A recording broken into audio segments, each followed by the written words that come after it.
Hello. नमस्कार प्यारे बच्चों, कैसे हैं आप सभी। उम्मीद करते हैं कि आप सब मस्त होंगे और अपनी क्लास की तैयारी में बिल्कुल व्यस्त होंगे। प्यारे साथियों, आज से हम लोग जो है आपके क्लास 10th का, किसका, बिल्कुल क्लास 10th का हम लोग सोशल साइंस स्टार्ट करने जा रहे हैं, जिसमें सबसे पहले प्यारे साथियों आज से हम लोग शुरू करेंगे बड़ी ही शानदार बुक से, ठीक है, जिसे हम लोग बोलते हैं ज्योग्राफी। तो प्यारे साथियों, यदि हम बिहार बोर्ड में सोशल साइंस की बात करें, सामाजिक विज्ञान की बात करें, तो बहुत ही उसका ब्रॉड सिलेबस है, सबसे बड़ा है। साइंस, मैथ्स, संस्कृत और हिंदी से भी बड़ा है, क्योंकि 4 बुक्स उसके अंदर में आपको पढ़नी है ना। और ये होता है कि बहुत सारे बच्चों का इंटरेस्ट भी नहीं होता है, जैसे हिस्ट्री में उनको नींद लगने लगता है, बाकी विषयों में अच्छे से ध्यान नहीं देते हैं। तो प्यारे बच्चों, इसलिए मैंने कोशिश करा कि इस चैनल के माध्यम से मैं आपको अच्छे से सोशल साइंस की तैयारी बेहतरीन तरीके से मैं कराऊंगा। तो नए होंगे ना तो सब्सक्राइब कर लेना और अपने दोस्तों को भी शेयर कर देना। प्यारे साथियों, यदि हम बात करें क्लास 10th का, सुन रहे हैं ना सभी लोग, बिल्कुल सुनिए। यदि हम बात करते हैं प्यारे बच्चों बिहार बोर्ड, जी हाँ, बिहार बोर्ड क्लास 10th का, यानी कि 10वीं, जिसे सभी बच्चे मैट्रिक भी बुलाते हैं। चलो अच्छी बात है। इसके अंदर में प्यारे बच्चों हम लोग बात करने जा रहे हैं सामाजिक विज्ञान का। जी हाँ दोस्तों, सामाजिक विज्ञान। बहुत ऐसे बच्चे हैं जिनको ये बात पता ही नहीं है कि सामाजिक विज्ञान हमें पढ़ना है, कि हमें क्या पढ़ना है। इसको इंग्लिश में प्यारे बच्चों कहते हैं सोशल साइंस, है ना। और बहुत सारे बच्चे 10th के ऐसे हैं, बच्चों की तो बात छोड़ो, टीचर्स भी ऐसे हैं जो सीधे कहते हैं, क्या कहते हैं, कि तारा SST पढ़े के बाद बताओ, जबकि ये लिखना बिल्कुल ही गलत बात है। ऐसे नहीं लिखना चाहिए SST, ठीक है। बच्चों को नहीं पता तो टीचर्स को भी अच्छे तरीके से जानकारी हो जानी चाहिए SST नहीं लिखने का। आपका जो एडमिट कार्ड मिलेगा, जो सिलेबस है, देखना उसमें सामाजिक विज्ञान लिखा हुआ है, जिसको सोशल साइंस कहते हैं। और SST तो ऐसे बिल्कुल नहीं लिखना है, इसको SST हम लोग ऐसे लिखते हैं, जिसका मतलब होता है प्यारे बच्चों सोशल स्टडीज। जो हमें प्यारे साथियों, जो हमें नहीं पढ़नी है 10th में, हमें सोशल साइंस पढ़ना है, हमें ये वाली पढ़नी है, याद रखना बात। तो बहुत लोग ये भी गलती करते हैं कि SST पढ़ रहे हैं। अच्छा, बोलचाल की भाषा में भी हम लोग बोल देते हैं, लेकिन जब पढ़ने सीखने की बात आएगी तो करेक्शन होना क्या है, अति आवश्यक है। प्यारे साथियों समझना ध्यान से, देखो एक बेसिक सी फंडामेंटल होती है कि 1 से 5 तक बच्चा होता है तो उसका पर्यावरण पढ़ाया जाता है। किसका ज्ञान दिया जाता है? पर्यावरण का। बच्चा जब 6 से 8 में जाता है तब उसको पढ़ाया जाता है वही सोशल स्टडीज, यानी कि सामाजिक अध्ययन। तो बच्चा को पढ़ाया जाता है सामाजिक अध्ययन, ठीक है प्यारे बच्चों, सामाजिक अध्ययन। और बच्चा जैसे ही अब 9th क्लास से 10th क्लास में जाता है तो यहाँ से शुरू हो जाती है बच्चे की सामाजिक विज्ञान। क्योंकि बच्चे की समझ अच्छी हो जाती है तो इसीलिए उसको सामाजिक विशेष ज्ञान की उसे आवश्यकता होती है। तो ये है कहानी, तो इसलिए हमें 10th में ये पढ़ना है। अब प्यारे साथियों, हमें अपने सोशल साइंस में, यानी कि हमें अपने सामाजिक विज्ञान के अंदर में, हालांकि विज्ञान का उच्चारण तो विज्ञान करना चाहिए, फिर भी कोई बात नहीं, इतनी तो चलती है। अब जैसे पढ़ना है हम लोग को, क्या बताना जरा, सामाजिक विज्ञान। तो इसके अंदर में हमें पढ़ना है इतिहास, ठीक है, हमें पढ़ना है प्यारे साथियों भूगोल, हमें पढ़ना है प्यारे बच्चों अर्थशास्त्र, और फिर हमें पढ़ना है नागरिक, यानी कि राजनीतिक शास्त्र। ये हमें किताब भूगोल में ही आपका आ जाता है आपदा प्रबंधन, आपदा कहो केवल ये भी कर सकते हो, या प्रबंधन। ये हमें इतनी किताबें हमें सामाजिक विज्ञान के अंदर में पढ़नी है। आज प्यारे बच्चों मैं स्टार्ट करने जा रहा हूं बड़ी सुंदर सा चीज, जिसे हम लोग बोलते हैं भूगोल। ये वाला मैं आज आपको इस वीडियो में मैं प्रारंभ करने वाला हूं, तो अच्छे से देखना है ना, और मजा आए पढ़ करके तो शेयर भी कर देना अपने मित्रों के पास। आ जाओ प्यारे साथियों, तो आज से हम लोग कहानी को शुरू करते हैं भूगोल। एकदम बिल्कुल जीरो लेवल से मैं पढ़ाता हूं, मैं इधर उधर की बातें तो जल्दी करता नहीं, है ना। जो है सो है। अब सबसे पहले प्यारे बच्चों, भूगोल, है ना, जिसे हम लोग इंग्लिश में ज्योग्राफी कहते हैं। क्या कहते हैं प्यारे बच्चों? ज्योग्राफी कहते हैं। चलो कमेंट करके जरा ज्योग्राफी के स्पेलिंग लिख के बता दो, हम भी देख ले कि हमारे जो नन्हे मुन्ने छोटे भाई बहन हैं वो कितने सीरियस हैं, है ना।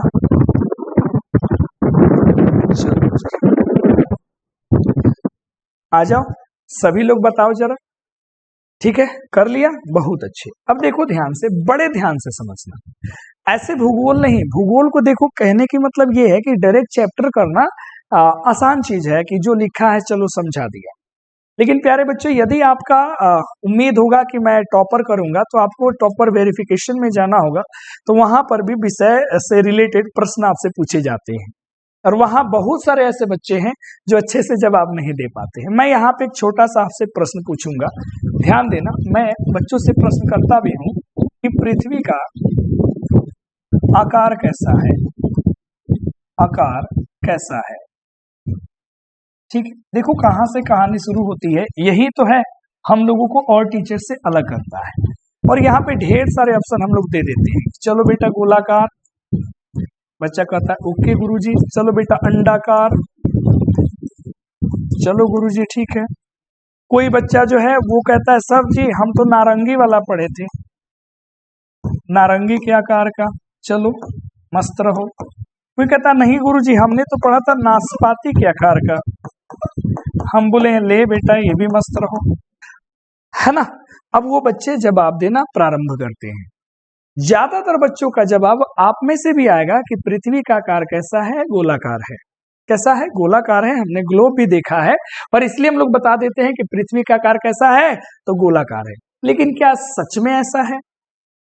तो इसके लिए थोड़ा सा, अब तो 10th में आप हैं और तो ज्यादा मैं विश्लेषण नहीं करूंगा, बस इतना जान लो कि पृथ्वी का आकार इनमें से कोई भी नहीं होता, ये काल्पनिक आकार है। अगर हम वास्तविक आकार की बात करते हैं प्यारे बच्चों, तो इसका आकार कुछ ऐसा आता है, जरा सा ध्यान देना। इसका आकार जो है प्यारे बच्चों कुछ ऐसा होता है, ऐसा होता है। ठीक है, ये पूर्णतः गोला नहीं होता है, जैसे थोड़ा सा हमने ऐसा ऐसा करके ऐसा बना दिया, ऐसा होता है। पृथ्वी का ये आकार है। अब आप कहेंगे यार सर क्या मजाक कर रहे हैं सब, ऐसा थोड़े होता है, हम तो बचपन से पढ़ते आए हैं पृथ्वी गोल है। अब प्यारे बच्चों, इस आकार को जो है ना एक बड़े ही अच्छे नाम से बुलाया जाता है, जिसको हम लोग कहते हैं जियोइड। क्या बुलाते हैं प्यारे बच्चों? जियोइड। ध्यान देना, ये पृथ्वी का आकार है, जियोइड। अब इसको आपको जानना होगा, तो लेट्स चलते हैं गूगल बाबा के पास, एंड गूगल जो है वो हमें बता देंगे कि आखिर में होता कैसा है। चलो यहाँ पे जैसे मैं सर्च मारूंगा जियोइड इमेजेस, ठीक है, तो देखते हैं क्या आता है, देख लो। तो ये जो है प्यारे साथियों हमारे सामने ये निकल के आकृति आती है। गौर से देखो, एक एक चीज को तुम यहां से गौर से देखना। और ये रियल शेप है प्यारे बच्चों, मैं ऐसे ही नहीं कह रहा, इसके पीछे बहुत बड़ी बात है। ठीक है, ये रियल शेप है।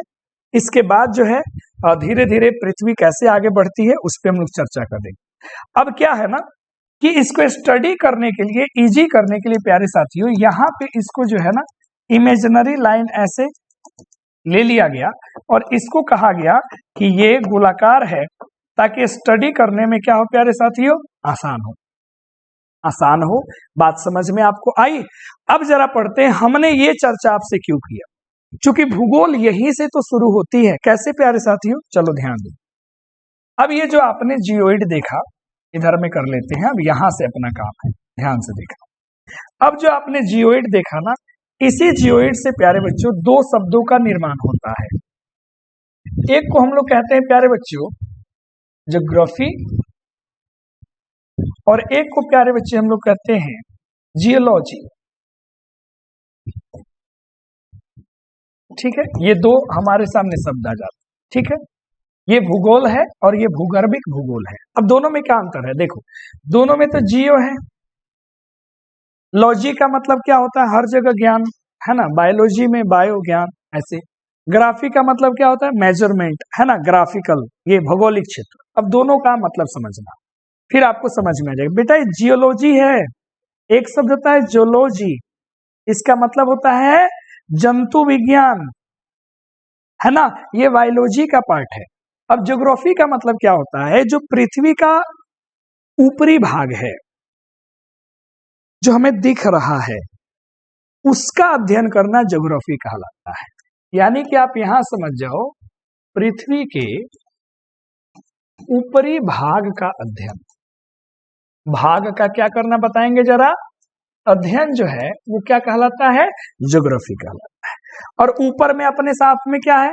तो पहाड़ है, क्या है? पठार है, क्या है? मृदा है, क्या है? तो जंगल है ना प्यारे बच्चों, नदी है, बहुत सारी चीजें हैं, है ना, देश है, महादेश है, तो उन सभी को हम लोग ज्योग्राफी रखते हैं। और ये क्या होता है इसके बारे में समझना, ये होता है पृथ्वी के आंतरिक भाग का अध्ययन। आंतरिक भाग का क्या करना बताएंगे जरा, अध्ययन करना, ये कहलाता है। तो पृथ्वी के अंदर का अध्ययन करना, जैसे कितनी प्लेट है, कौन कौन सी प्लेट के टकराने घूमने से क्या क्या होता है, वो तमाम चीजें। तो मैं उम्मीद करता हूं अब आपको यहां से ज्योग्राफी का डेफिनेशन मिल गया होगा। तो हमें ज्योग्राफी पढ़ना है, ज्यादातर यही चीजें हमें पढ़नी है। बोलो क्लियर हो गया? अरे बोलो ना बेटा, क्लियर हो गया है? चलो बहुत बढ़िया बात। अब यहां से एक और प्रश्न अपने को आता है जो जानना जरूरी है, जिसको हम बोलते हैं बेटा father of Jio, father of geography इनको कहते हैं। तो सभी को पता है, यूनान के रहने वाले थे, ग्रीक कंट्री के थे, इरेटोस्थनीज। ठीक है, नाम देख लेना इनका, इरेटोस्थनीज। ठीक है, ये भाई साहब थे, है ना। बोलो कोई दिक्कत परेशानी? ये कहाँ के रहने वाले थे? यूनान के रहने वाले थे। ये हो गए फादर ऑफ ज्योग्राफी। तो ये बेसिक बातें आपको बिल्कुल ही आनी चाहिए। अगर नहीं जानते हैं तो जरूर आप इसको वीडियो को देखें और दोस्तों को भी बताएं। तो ये ज्योग्राफी की बातें थी। अब प्यारे बच्चों, जैसे ही हम आते हैं बिहार बोर्ड मैट्रिक के भूगोल में, तो सबसे पहला चैप्टर, ध्यान देना प्यारे साथियों, सबसे पहला चैप्टर खूब अच्छे से देखना, खूब अच्छे से देखना। तो जैसे ही हम बात करते हैं अपने भूगोल के सिलेबस का, पाठ्यक्रम का, तो सबसे पहला चैप्टर आता है बेटा संसाधन। ठीक है, सबसे पहला आता है भारत, संसाधन एवं उपयोग, संसाधन एवं उपयोग। ठीक है जी, India, resources and their uses, ये आता है। और इसके अंदर में अनेक खंड है ना, क करके 2 खंड है। ठीक है, उसके बाद में ख, ग, फिर घ, और फिर हमें क्या पढ़ना है, अंक। तो कुल मिलाकर के इतने सेक्शन हमें पढ़ना है इस इकाई के अंदर में, इस इकाई के अंदर में हमें ये पढ़ना है। क्लियर हो गई बात? अब इस चैप्टर में हम जैसे प्रवेश करते हैं प्यारे साथियों, तो हमारे सामने एक बहुत ही सुंदर सा शब्द आता है, बड़े ध्यान से देखना, और वो शब्द होता है, जरा बताना जी क्या? संसाधन। भारत के अंदर में ही हमें पढ़ना है संसाधन, और इसका हमें क्या पढ़ना है? उपयोग। तो यहां से एक बड़ी ही सुंदर सा अपने सामने शब्द आता है बेटा संसाधन, जिसको अंग्रेजी में रिसोर्सेस कहते हैं। ठीक है, रिसोर्सेस कहते हैं। ये अपने सामने बड़ी सुंदर सा, है ना, टॉपिक आ जाता है। और ये पूरे अंग तक हमें संसाधन की ही जानकारी लेनी। तो आपके मन में प्रश्न कहीं नहीं आ रहा है कि सर संसाधन किसे कहते हैं? हाँ जी बच्चों, सोच के बताओ जरा, संसाधन कहते किसको है? ठीक है,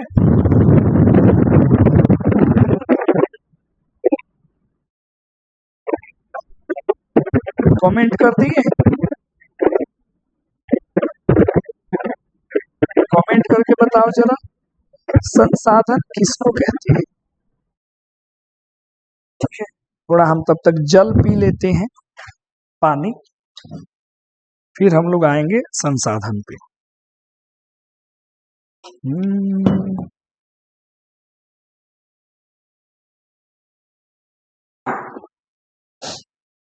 चलो यहां पे आ गया बेटा, संसाधन किसे कहते हैं। देखो संसाधन का मतलब देखना, सम और साधन, दो शब्दों से मिलकर के बना है साधन।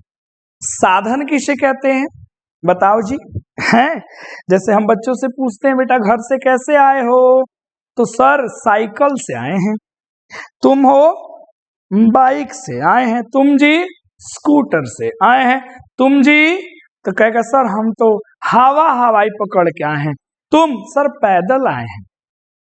तो देखा वो साइकिल, वो मोटरसाइकिल, वो हवाई, इसने क्या किया, तुम्हारे जीवन को आसान बना दिया, तुम्हारे जीवन में ये यूज हो गए, प्रयोग में आ गए।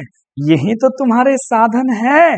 जैसे ये हवा, ये पानी, ये मिट्टी, ये प्रकाश, पहाड़, पर्वत, झरने, अनाज, ये शर्ट, ये मार्कर, ये बोर्ड, मैं, तुम, समस्त संसार में कोई भी वस्तु जो मानवीय आवश्यकताओं की पूर्ति करता है वही कहलाता है संसाधन।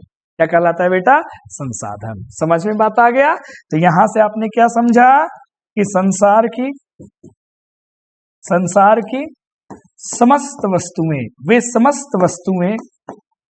वे समस्त साधन या वस्तुएं जो मानव जीवन में कार्य आता है। मानव जीवन में क्या हुआ? ठीक है, मानव जीवन में कार्य करता है, उसे संसाधन कहते हैं। संसाधन कहते हैं। ठीक है जी। संसार की वे समस्त वस्तुएं जो मानव जीवन में कार्य करता है उसे हम क्या कहते हैं? संसाधन कहते हैं। अलग अलग तरीके से परिभाषा आप लिख सकते हो। संसार की वो समस्त वस्तुएं जो मानव की आवश्यकता को पूर्ति करे, संसार की समस्त वस्तुएं जो मानवीय आवश्यकताओं की पूर्ति करे, ये भी जोड़ सकते हो। मानवीय आवश्यकताओं की पूर्ति करे, क्या करे बोलो? पूर्ति करे, उसे संसाधन कहते हैं। कोई दिक्कत नहीं है। ठीक है। अब इसमें अलग अलग चीजें हैं कि हमें देखना पड़े जो प्रकृति को नुकसान ना करे, है ना, जिससे पोल्यूशन ना हो, तो वो समस्त वस्तुएं संसाधन के काम में आएंगी, वो सब संसाधन कहलाएंगी। ये है।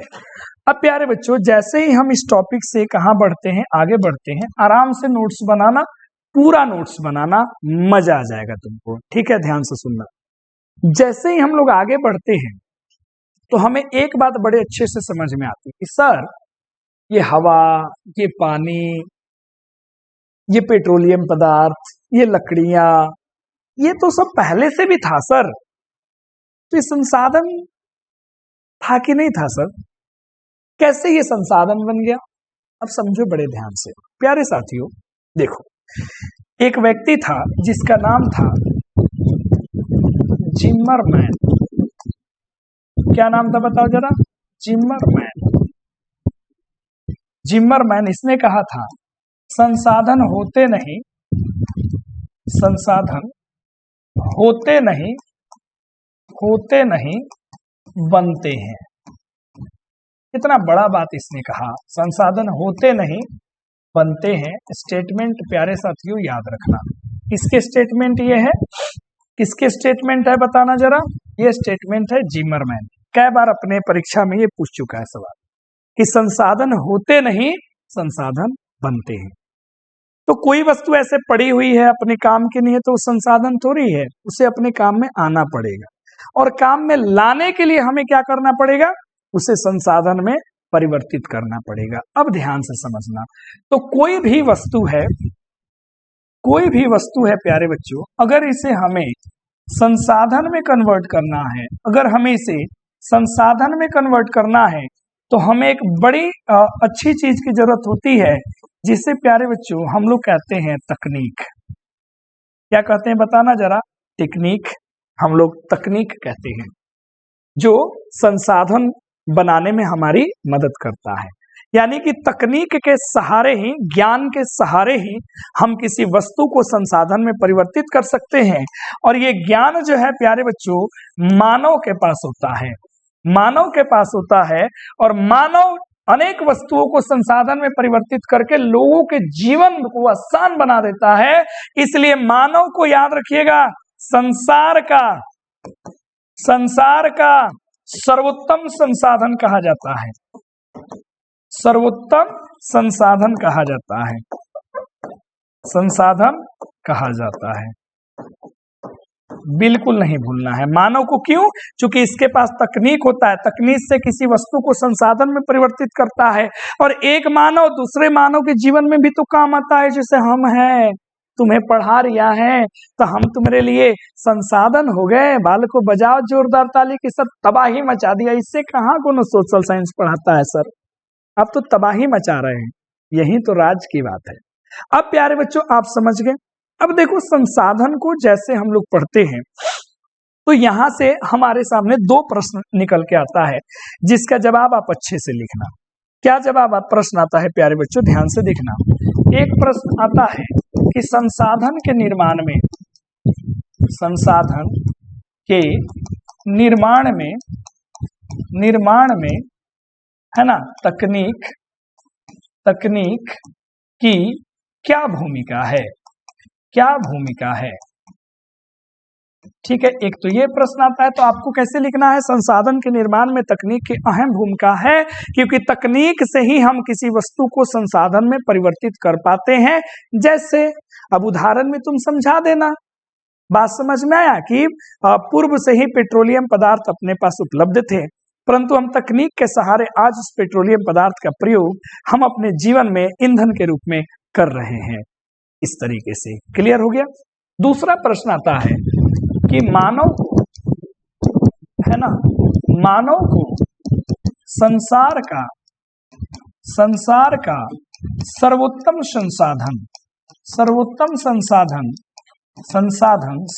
संसाधन क्यों कहते हैं? क्यों कहते हैं? तो इसका जवाब हो गया, मानव के पास तकनीक होता है जिससे वो किसी भी वस्तु को संसाधन में परिवर्तित कर देता है। इसीलिए हम मानव को संसार का सर्वोत्तम संसाधन कह के बुलाते हैं। क्लियर हो गया। अब समझो, लइकवा पूछ ले सने सर, आज जेकरा लगे दिमागे ना हुई ऊ, हाँ तो खाली मानव बा, संसाधन कब होगा? जब किसी के काम आएगा जीवन में तब। अब यही देखो, मानव अलग अलग विषयों में अच्छा भी है तो किसी में बुरा भी है। अब जैसे भूगोल में ज्यादा मानव ज्यादा संसाधन अच्छा है, राजनीति में ज्यादा मानव हो गया, है ना, तो ज्यादा वोट होगा तो और अच्छा है।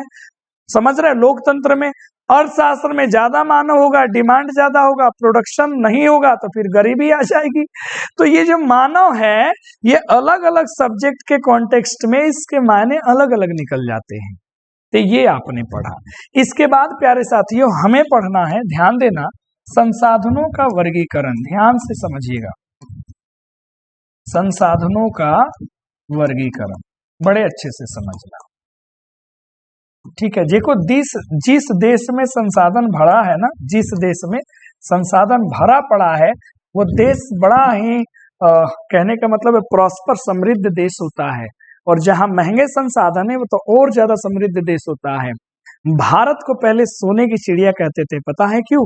क्योंकि अपने यहाँ संसाधन भरे पड़े होते थे, है ना, सब कुछ। और इसी सोने की चिड़िया को लुटेरों ने, विदेशी आक्रांताओं ने एक एक करके इसके पंख उजाड़े हैं प्यारे बच्चों। तो अब हमें इसके बाद पढ़ना है संसाधनों का वर्गीकरण। अब संसाधनों का वर्गीकरण हमें करना है तो विभिन्न आधारों पर, याद रखना प्यारे बच्चों, विभिन्न आधारों पर हमें संसाधनों का क्या करना है? तो हमें वर्गीकरण करना है। ऐसे तो मुख्य रूप से हम लोग कहते हैं कि सर दो ही संसाधन होते हैं। संसाधन को मोटा मोटी अगर बांटा जाए तो हम लोग यही कहेंगे कि कैसे सर, एक तो हो गया सर प्राकृतिक और एक हो गया सर मानवकृत, जिसको हम लोग बनाते हैं। है ना। तो ये हो गया निर्माण के आधार पर। किसके आधार पर? निर्माण के आधार पर ये समस्त चीजें आपको इसके अंदर में पढ़ा जाएगा। फिर उसके बाद में पढ़ेंगे संसाधन का संरक्षण, फिर पढ़ेंगे संसाधन का नियोजन कैसे होता है, इसी बीच में हम लोग पढ़ेंगे सतत विकास की प्रक्रिया, और तब जाकर के संसाधन का इंट्रोडक्शन क्या होगा, समाप्त होगा। तो उम्मीद करते हैं आज की इस वीडियो में आपको आनंद आया होगा। अगले वीडियो आपको चाहिए कमेंट जरूर करो, फिर अगली वीडियो हम लेकर के आएंगे संसाधन के विभिन्न प्रकारों के आधार, और अगली वीडियो में पहला चैप्टर ये हम लोग करेंगे समाप्त। तब तक के लिए धन्यवाद। शेयर जरूर करो, लाइक करो, कमेंट करके बताओ कि कैसा लगा आज का क्लास। धन्यवाद।